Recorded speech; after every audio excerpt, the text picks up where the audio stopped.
Hello everybody, Ted Rusk back here at you, man. Let's go back into the 90s here for a second.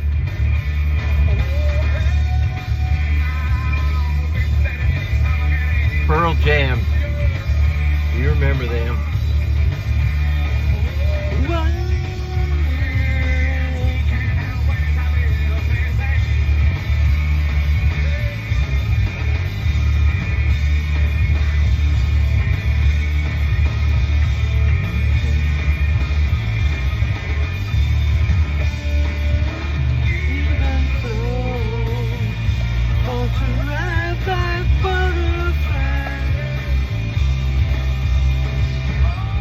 Okay, I ain't know any better. Boy, I'll tell you what. 10, that was the name of the album. I was working up in Bloomington. This is not what the story's about today. This is just my rambling on about what song was on. Because that's what music does, right? When you hear this, you should go dial the clock back to when you first heard it. You know? It's like some of the oldies, you know, when I hear a Rolling Stone Satisfaction, I was in grade school and I heard that song playing from the principal's office or something. And same with California Dreamin'. I remember that one. Man, I thought that's such a beautiful song. Anyway, that's what music's supposed to do, man. Make you chill out. Same stuff, same like this stuff. I should be a spokesperson for this kind of weed, but you know when you buy these, they're called infused because they got oil in them, which brings the THC level up. Oh, usually you end up around 40%, which is good. And they're already rolled. They're just easy to use. You take a couple puffs and then you throw it back in one of these plastic tubes. And now you don't have a pipe to clean out. You don't have to roll your own and whatnot. So anyway, yeah, we talked about what music should do, and that was Pearl Jam. Man, even flow. I was working up at Bloomington, Indiana, for what used to be Public Service Indiana, electric utility company. And I oversaw the Davey crews up there. You know, we were business contractor kind of relationship, but because we were all actually young folks, they had reorganized the way they was going to trim trees. It was used to be left strictly up to the districts, and the districts, they knew what neighbors would complain. You just didn't touch your trees. They just burnt the hell out of the limbs to be all burnt to hell. So when you get a rainstorm, those limbs become conductors. Much, they're already conductors anyway, just with the sap in them. But now when you put water on the outside, slap them against them lines, boom, you're going to blow a fuse. So PSI wanted to get better reliability rates, so they went over to this new method. They hired this guy at Purdue. This was a big ripoff. I know they're just wanting to save money, but they hired a guy at Purdue to say, rather than topping a tree, it's better just to slice a V out of the middle where the wires are at. And I'm like, yeah, I know. You can make the tree grow out instead of continually growing up in it, putting all of its energy straight up. But, you know, the price is aesthetics, man. I hate those big L cuts and V cuts. My belief would have been, take whatever line clearance you need and then, you know, kind of pretty it up a little. They wouldn't do any kind of pretty up work. So anyways, we were all new at it. They hired a bunch of young guys. You know, I was only let's see, I started that job I just turned 30, and the general foreman, I believe the one general foreman was around my age. He's 28 or 30. One of them was 24. And then most of our foresters were early 20s, 22, 24, something like that. Those are the guys walking the lines. This was a new program where they're going to walk the lines and mark each and every tree that needs trimmed on a map. It was kind of a pretty cool idea, and they were going to get that way they could go through the whole cycle every 2 years.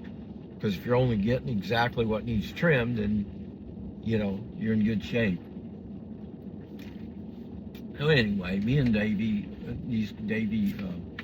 general foreman, well, we developed a friendship, even though we're always, I was always straight shooter with him. I'd be like, man, guys, you need to cut some more clearance out of that. That looks like shit, man.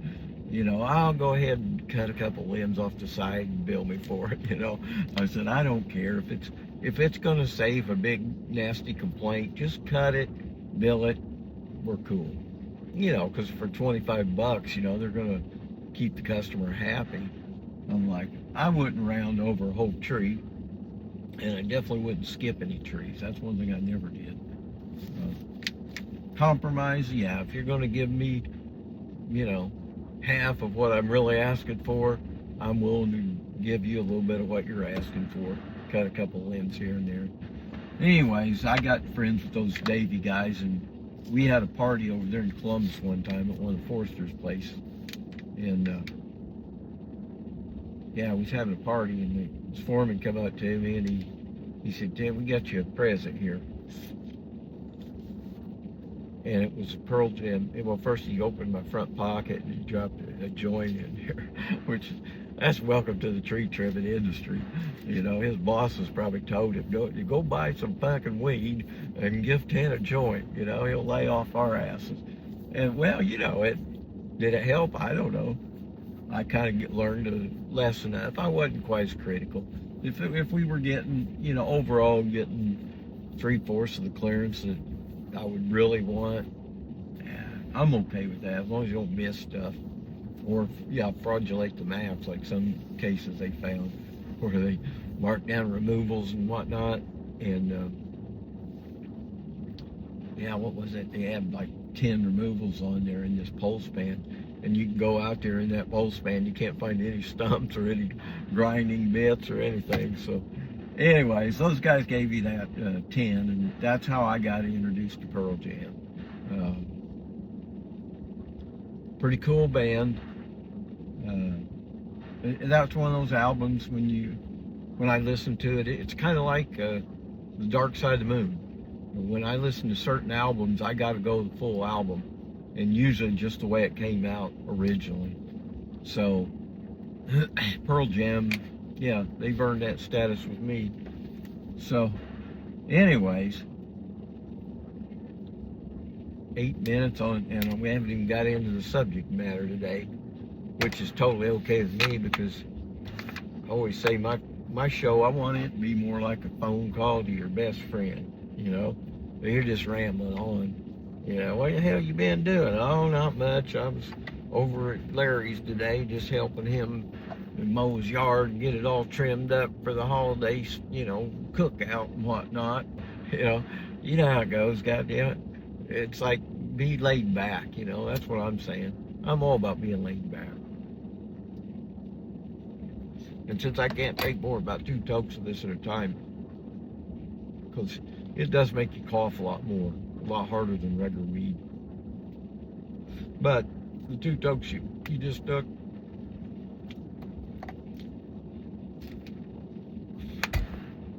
how many would that be equal to? 20.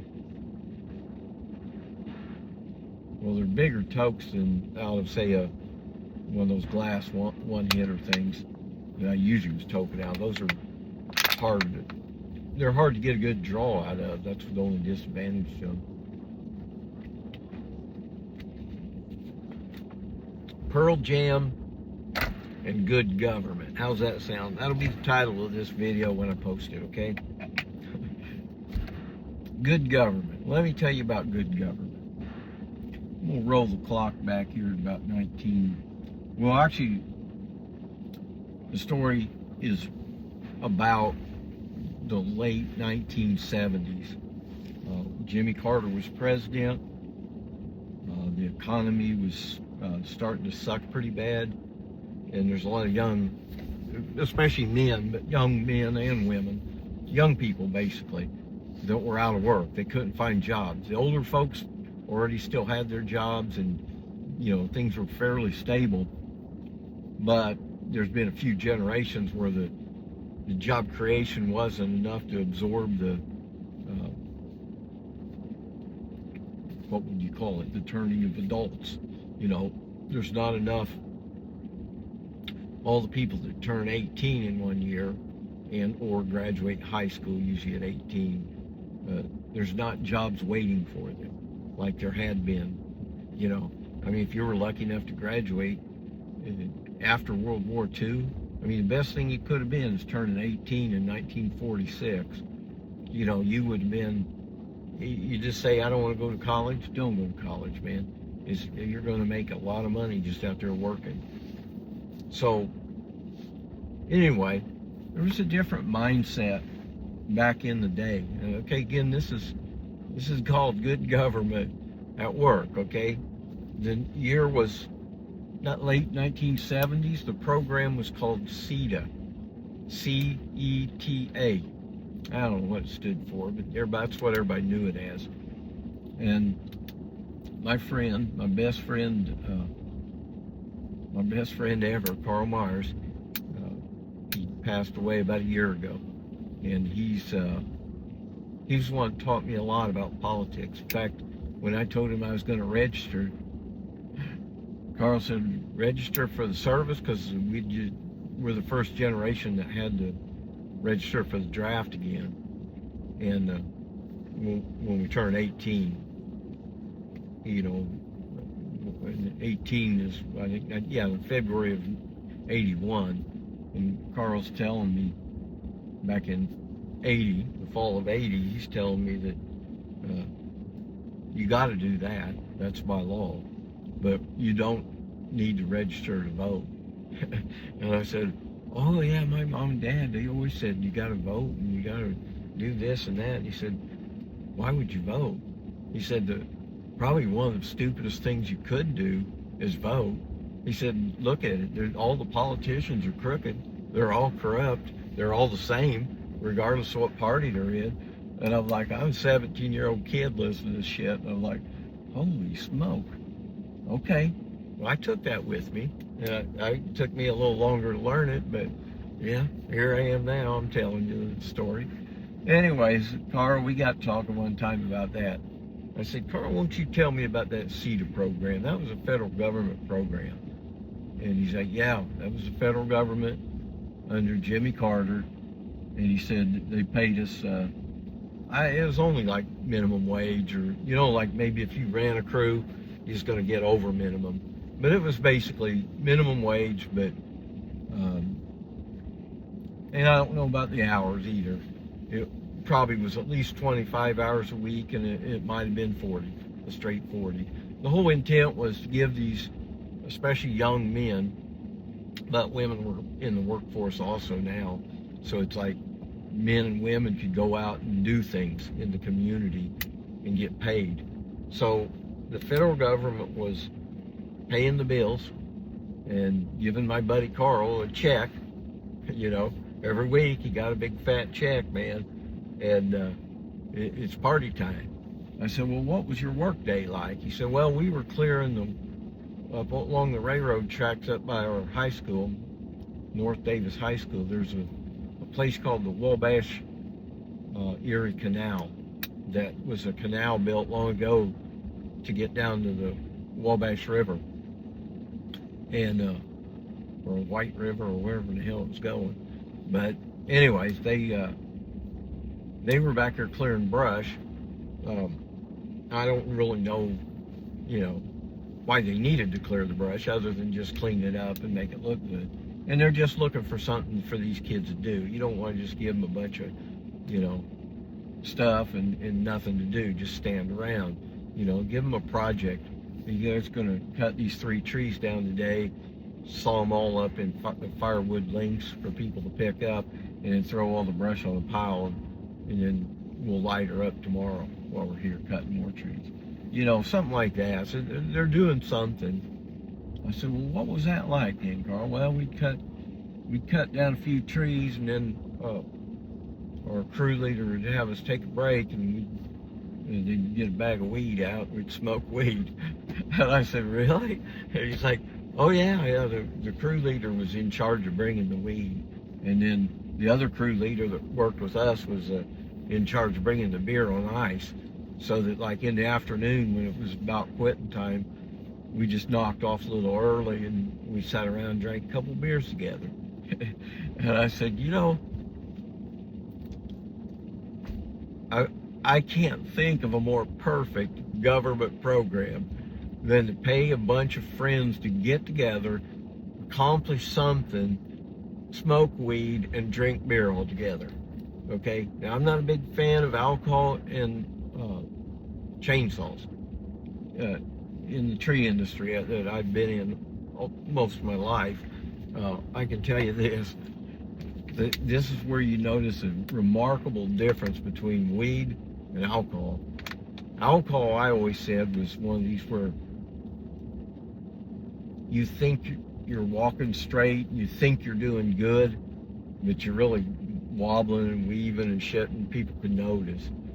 Weed's the opposite. You're walking just straight, perfect, normal as ever, and you're thinking, oh my God, I'm moving around, I'm wobbling, as people are noticing. Nobody's noticing you. You're walking normal. So anyway, that's my point when it comes to, you know, government running their own businesses and whatnot. A lot of people freak out, you know. It's called co-ops, you know, like for example, the city of Washington, Indiana used to have their own power plant. And they got their own, they still have all the lines and the meters and everything, but they buy their power wholesale, probably through CenterPoint or Duke, because, yeah, we went from government ownership to private company ownership. And so, could you get out of that? Well, you know, they're telling us we're going to get competition and lower rates, but what we really got was monopolization and higher rates. And that's just, man, that's predicted in, you know, anybody that is an economist or even half of an economist would know that one. That's the way it's going to work in the end. So, anyways, I'm going to, after telling you that one, I'm going to get off here. I'll make another video after lunch here. So, you guys take care. Peace out. And remember, government doesn't always have to suck. It only sucks because of the two parties that are in controlling the government, the upper management. Yeah. All right. Take care. Bless you.